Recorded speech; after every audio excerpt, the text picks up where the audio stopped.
Okay, so next talk is by my co-chair, Sebastien Besse, and I think he's going to report also on one of the topical teams. Yeah, exactly. So you see the slides correctly? Yes, perfect.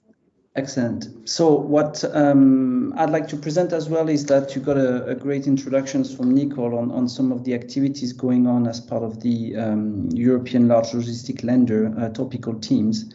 And there are several topical teams, and here I will report on the geology missions to the surface of the moon for one of the scenarios.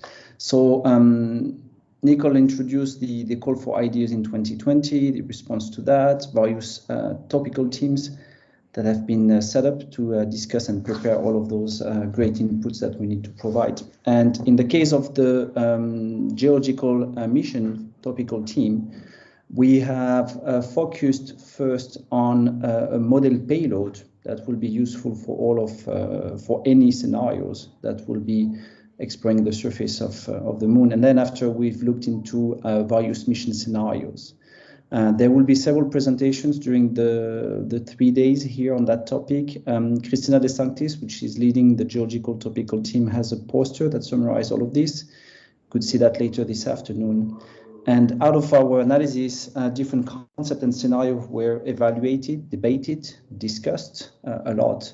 And today, tomorrow, and Thursday, 3 of them are presented. I'm presenting what we could summarize the driving in Imbrium. Ernst Ober will present the investigation in INADI Thursday afternoon, and Harry Isinger will present this afternoon later how we can explore the Rima boat area as well. I'd like to mention that if you're familiar with the lunar entropy concept study that was presented a year ago, you will see some similarities, but there is absolutely no plagiat on that. That idea was also developed in parallel, but that shows some of the interest, I think, globally of the community. So why would you want to actually do a traverse in Imbrium? There are some very philosophical things, like I can see it from my backyard, and I would really love to see a rover. I would not see it from my backyard, but I would love to see this. It's the near side, easy to communicate, it's relatively flat, so safe to drive. We've done a lot of roving on the moon in the past. Just a reminder that Lunar has done over 40 kilometers. So if we've done that 50 years ago, we can certainly go back to that range of kilometers and even more. There are extremely diverse and important questions in Imbrium that really imposes mobility. Either you move a lot or you do many missions. And there is also a way by doing long traverse to improve, our future, our understanding of the surface in line with the human exploration. But the main, topic of doing this is the astonishing science that could be done in Imbrium. There is that's a personal view shared by many colleagues as well, that the Imbrium volcanic history is one of the masterpieces to really understand the thermal evolution of the moon. But it also has a lot of fascinating geophysical and geochemical interest. And so I will go through some of those various scientific topics and try to show you some example of what could be done here. This is a work in progress, similarly to what Nicole was saying in the case of the polar scenario. In that case, we're maybe even further behind in terms of the study, and we really value and need your inputs to exchange on this. Here you have the full view of the moon. You can see the traverse. You have Imbrium and a part of Procellarum on the side here, and then you could see overall one example. It's not the example, it's not the mission, it's one example of what could be done if we want to do a traverse in Imbrium. Many of the slides and the pictures I'm going to show are taken from Quick Map, and many of you hopefully are familiar with. If not, go and explore it. It's very, very useful.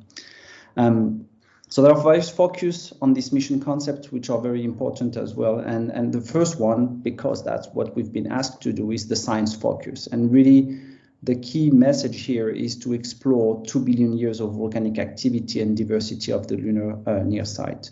And try to provide the most comprehensive geochemical and geophysical exploration of the Imbrium basins. We have a lot of different science teams that have been defined by the topical team. We also made use of some of the documents that were presented this morning in the session, specifically by Jessica, my co-chair. And here, with a bit of ambitious, I would think that doing this traverse in Imbrium could really help answer many of those questions about the lunar regolith properties, the structural geology and the crystal thickness, the elemental compositions, and obviously the effusive volcanism properties, and also the non-married volcanism, because the idea is to end up in the Grecian domes, which are really a great example for that type of volcanism.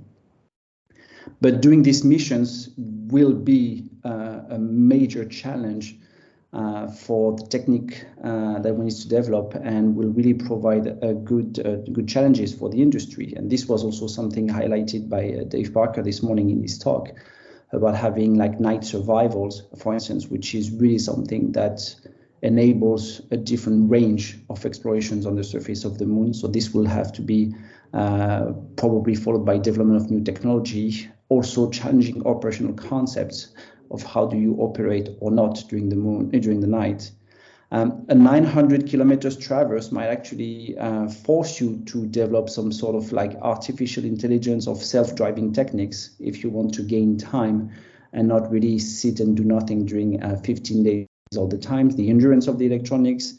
There are really a lot of different factors which I think will also make this sort of project really important for the industry, a great return for Europe in general, and really an active involvement in the lunar exploration, has better explained and presented by Dave Parker this morning. So going through some of these scientific themes that I mentioned, obviously the first one I'd like to point is volcanism. That's one of my favorite topic here, trying to really understand the effusive volcanism on the surface of the moon and on Imbrium by investigating through various Mare units, remars and irregular Mare patches. And there are several questions that there was a lot of studies done in the past. There are still new studies. I mean, we had some recent samples from the Chinese explorations, which really provided like in situ age for some of those samples, which matched pretty well actually with some of the modeling. So we need to continue in this idea. It's just like to really compare and try to understand the units that we see in marine Imbriums, their compositions, their physical properties, their ages, having a better understanding of the correlation between the age and the composition itself. And with all of this, trying to derive a better understanding of the thermal history of the basins. And here I'd like to just point, because I was part of that, in fact, there was like here two attempts in mapping some of the units on the surface of Imbrium, one done by Harry Isinger some years ago using the Clementine data, and one that I did with my student at that time, Fiona Thiessen, where we used the M-Cube data, and the mapping actually of the units is not exactly the same. No surprises, we're using different wavelengths. How do we try to reconcile this? It's not that one is right, one is wrong. It's just a really exercise we need to do all together. And therefore, the idea of this traverse will be to go from the oldest units and try to cross the youngest units. Therefore, a bit of the driven on the location to the southern part of the basins, trying to really understand this viability of Mare Basin's units in the basins itself.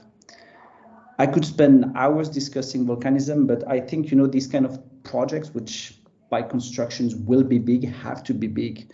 And they have to also ensure that all the community feels that they get something out of it. And this is something you can really get with Imbrium. There is a lot of structural geology and crustal thickness measurements and things that you can do. I will not spend too much time on this because I would maybe say something that is not correct. And there are more experts than myself on that topic, but you can go through really close to some wrinkle ridges, measure various angle of thrusting, try to constrain the crustal shortenings, and really get to the age of this crustal thickness, which is changing by a lot in one of these early section of the traverse here.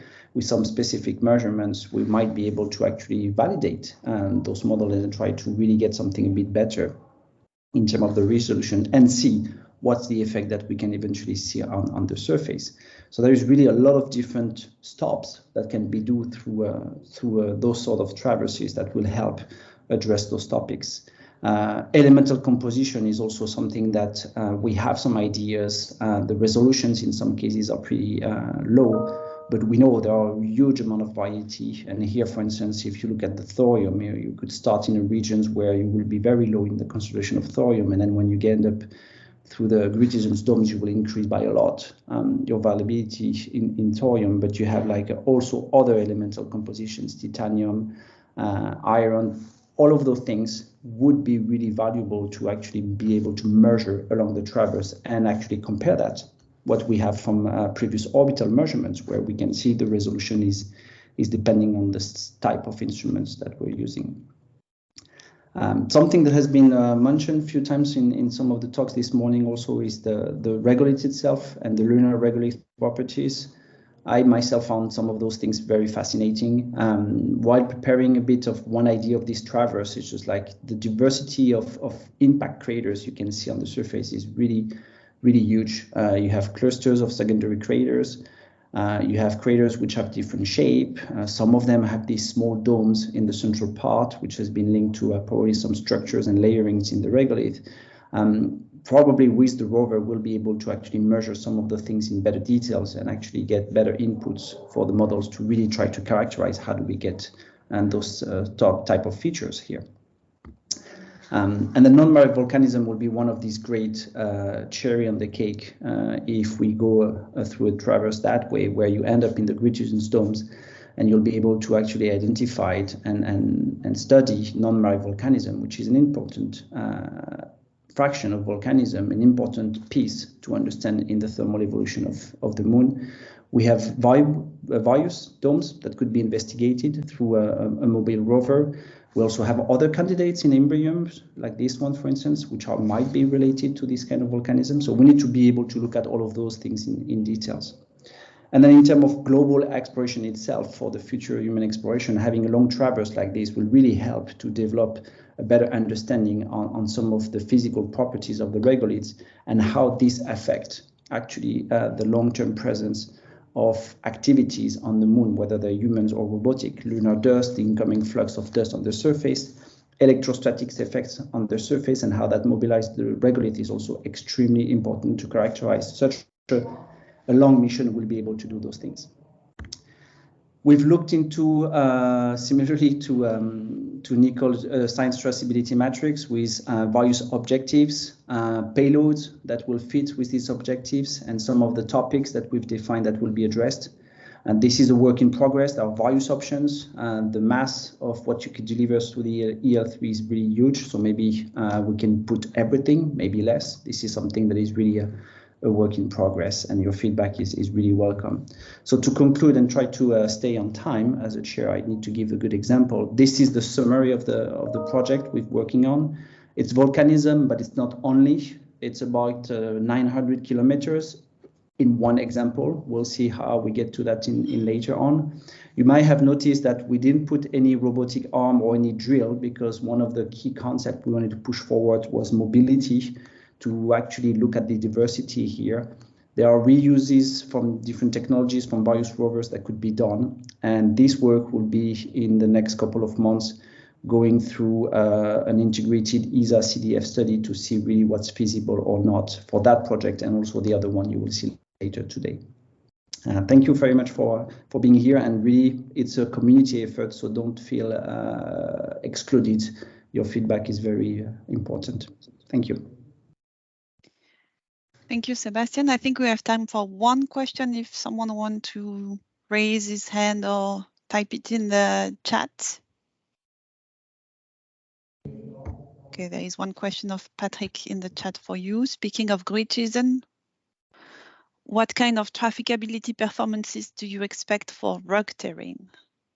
Well, that's exactly the kind of things that we will need to study, and you've seen a lot of presentation this morning that have looked into this. We haven't done at all of that. The idea will not necessarily be to go and climb on the domes, but maybe stay as close as we can on the site and look at them directly. So I hope in that case this will simplify the trafficability and help to do as much investigation as we can. Okay, very quickly, one more question by Peter. How do you plan to power the rover? Solar panels? That's very likely the #1 solutions. And this is the sort of things that will be discussed during the CDF study. Is like, if we go that way, if there is other options, what is the impact of this with respect to the science we can do? And as you mentioned, cleaning the panel will be tricky. And so maybe we will have to shorter the traverse. But there are other options also with some small reactors maybe that could help us to go further. Okay, thank you, Sebastien.